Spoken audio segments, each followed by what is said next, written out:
We just saw what is almost definitely the one and only debate between Kamala Harris and Donald Trump, and have whatever position you have as to who won that debate. We have now been presented with polls over the past several days that have culminated in a election result theoretically that is super close, and we're going to see who's actually winning based off of the latest polls. So now this 2024 election is none like other you've ever seen.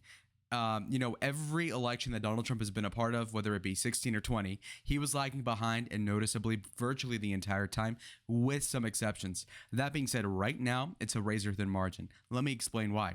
As you can see here, there's 262 electoral votes that, according to polling aggregates, are more likely than not to go to Donald Trump, some with more or less confidence than others. These intervals are very different. For instance, you can confidently say that when you're going about states that are going to be double-digit wins for either candidate, you can easily slot in something like the Dakotas, Montana, Wyoming, for, again, the Republican Party.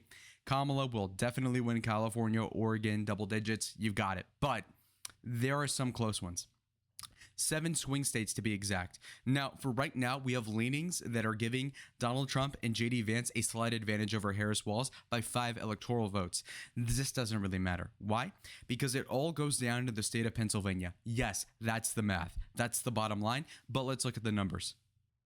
So as you can see here, nationally, Kamala Harris is leading Donald Trump by 1.5, which is actually a 0.4 increase from my last upload. Keep that in mind. So this is also not indicative of the debate performance, by the way. We are a few days removed from that television broadcast, and the truth is that you will not get accurate results for the better part of about 2 weeks. I know that's a boring way to explain it, but that's just the truth. For instance, the CNN snap poll that had Harris beating Donald Trump by a margin of 26 percentage points is not only asinine and out of touch with reality, but it's also just historically inaccurate. If you want any sort of sense of what I'm talking about, refer to not more than 2 points I have to make. First, Hillary Clinton was posited by CNN to have won the first, second, and third presidential debates against Trump, when, in my personal opinion, and in the opinion of the people that elected him president over her 8 years ago, he won at least one of those 3. And so those stats are not accurate. Now, secondly, if you look here, September 12th, Clinton was up over Trump by 2.8 percentage points. Which is overestimating Clinton by about 1. And so you add 1 to any Republican poll or anything, that makes a huge difference in the election. And so for that reason, Kamala being up by 1.5 not only is a losing score for her in the Electoral College, but it's also not sampling the debate. And of what you've seen thus far, polling from the debate, it's just not accurate information. I can tell you what. So, like I said, boring, but that's the real answer. You got to wait. But let's look at what we have for now. Let's address some of the underlying factors here, right? So, the presidential approval of Joe Biden is negative 12.2. We're not surprised. Okay, direction of the country, also negative 31 percentage points. You've got the top battlegrounds completely aggregated, right, for the 7 ones. Those 7 being Nevada, Arizona, Wisconsin, Michigan, Pennsylvania, North Carolina, and Georgia, finally. And Harris is leading by about 0.2 percentage points, as you can see. And this is really nothing. Well, is that a cope because I'm a Republican? No. In fact, it's just that the margin of error for polls is like 3% on average. So when you're leading by 1/15 of what the margin of error is, it's just not enough. Like, for example, you couldn't say I'm taller than this person by half an inch, even though the margin of error for somebody who's, let's say, legally blind insofar as guessing people's height is 6 inches. Half an inch out of 6 is like 1/12. That's not really a decisive margin. Just like Kamala being up by 0.2 isn't going to cut it. Anyhow, when you look at it, we've also got a series of states in this column. So as you can see here, we have Nevada going for Harris by 0.6. You have Michigan going to Harris by 0.9. You have Wisconsin going to Harris by 1.8. You have Arizona going to Trump by 1.6. You've got Georgia going for Trump by 0.3. And you have North Carolina going for Trump by 0.1. And most importantly, Pennsylvania, the biggest state out of the 7, Trump is tied. Not Tide Pod, don't eat that. But the point being is that it's basically even.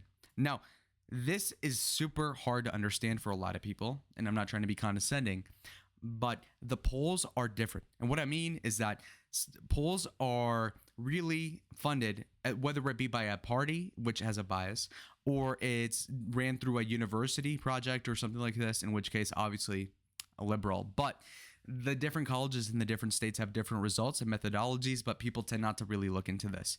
And so the polling in Wisconsin is distinct from the polling in Georgia, as is distinct from the polling in Nevada. Keep this all in mind.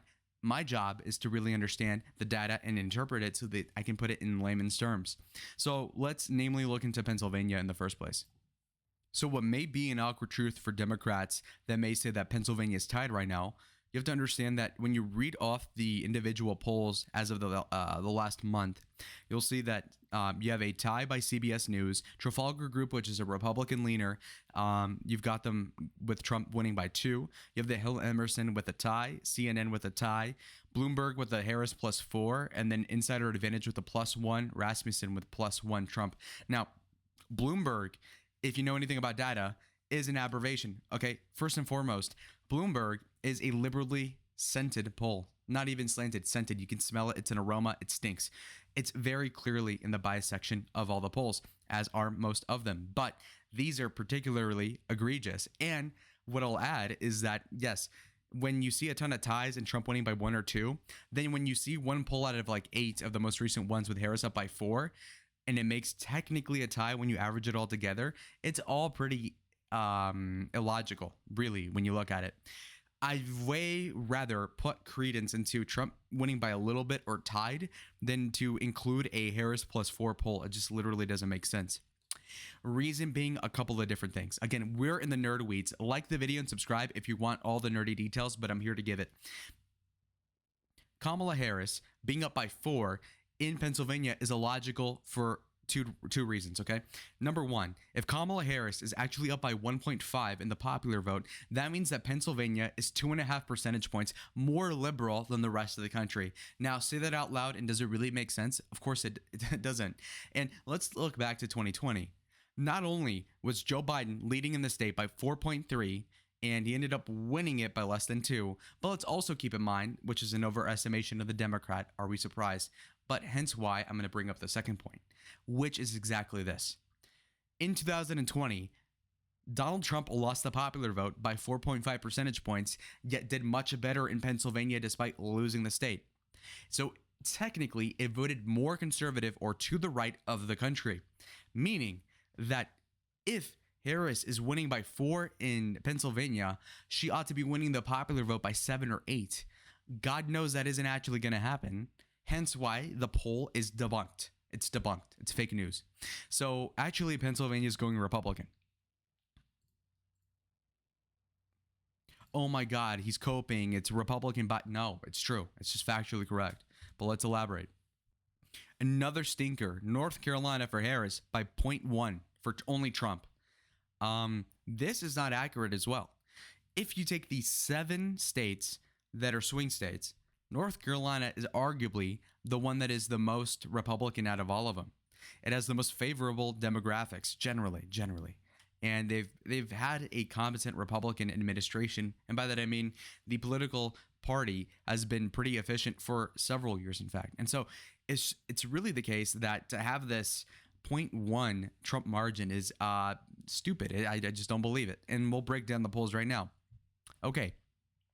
Bloomberg polls has Harris up by 2 percentage points, yet they have Harris winning by 4 in Pennsylvania. Make that make sense. Again, in 2020, Trump won North Carolina and lost Pennsylvania. That's a 3 or 4 point gulf between the two states in the last election cycle. In 2016, Trump did a point or 2 better in North Carolina than he did in Pennsylvania, despite winning both. Okay. So what that means is that North Carolina is more Republican than is Pennsylvania in those 2 elections. Take it back to Romney. Romney did better in North Carolina than he did in Pennsylvania. Okay. What about Bush? Bush did better in North Carolina than he did in Pennsylvania. Also, John McCain, believe it or not, a loser like him politically in that election, lost by a lot. And guess what? Did better in North Carolina than he did in Pennsylvania. So how the hell can Bloomberg polls say they're unbiased, that they run good polls? They're funded. And guess what? They apparently think that North Carolina is going to be more, closer to Trump than is Pennsylvania. It just doesn't make sense. It just literally doesn't add up. Also, not to to liquefy an already dead horse, but let's beat it further. To be quite honest, how the hell is this even possible? Think about it. Trump won North Carolina by over 1 percentage point in 2020, and Biden won the popular vote by 4.5 points. That means that North Carolina voted about 6 percentage points more conservative than the rest of the country on average. Well, that means that if Kamala is winning it by 2, that realistically she has to be winning the popular vote by 8. So if anything, the underlying logic for the Bloomberg poll is that actually Harris is going to win the popular vote by 8. What? You know who won the popular vote by 8 last time? I think it was Barack Obama against John McCain. Is that going to happen again? And if it does, I'm going to quit politics, because why the hell am I supporting Trump at that point? If you lose to Kamala by 8, I'm giving up. I promise. But what the hell? So yeah, the North Carolina poll is so inaccurate. But to somewhat move towards the end of the video, let's quickly cover what I think is kind of the pulse of the election as we see it today. As of right now, Pennsylvania being tied is facetious. I think Trump has the lead. North Carolina, I think Trump has a strong lead. Georgia, I believe that Trump has a pretty good lead there as well. There's this idea that Kamala will turn out black people more than Donald Trump, more than Biden, and I just kind of don't really see it. Black women, I can see it, but black young men, you see this undercurrent that is totally going to become this force that will peel off voters that were traditionally Democrat or apathetic to vote Republican. Again, not saying it's even a noteworthy thing in the macro scale of history. You won't look 100 years in the future and be like, oh my God, yeah, Trump did like 10% better among 30-year-old black guys.